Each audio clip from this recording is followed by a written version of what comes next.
Hello বন্ধুরা, চলুন দেখে নেওয়া যাক অল্প খরচে কিভাবে পাতা শ্যাম্পু দিয়ে বোতল ভরা যায়। তো আপনাদের ঘরে যদি এরকম একটা খালি বোতল থাকে তাহলে বোতলটা নিয়ে নিতে পারেন। এখানে আমি 100 টাকার মতন শ্যাম্পু নিয়ে নিয়েছি, জানি না কয়টা লাগবে। তো আমি একটা একটা করে কেটে বোতলের মাঝে ঢালা শুরু করলাম।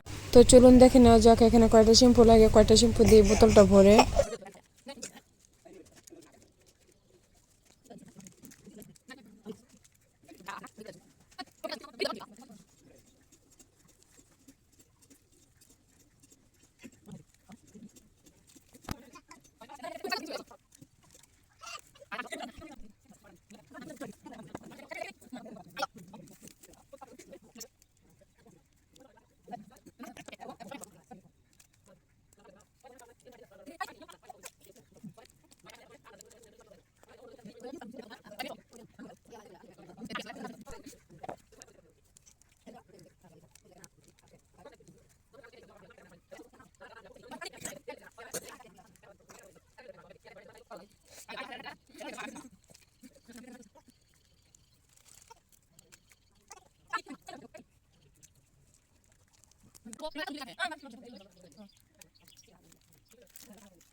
তো এখানে মাত্র আমার 34টা শ্যাম্পু লেগেছে এই বোতলটা ভরার জন্য।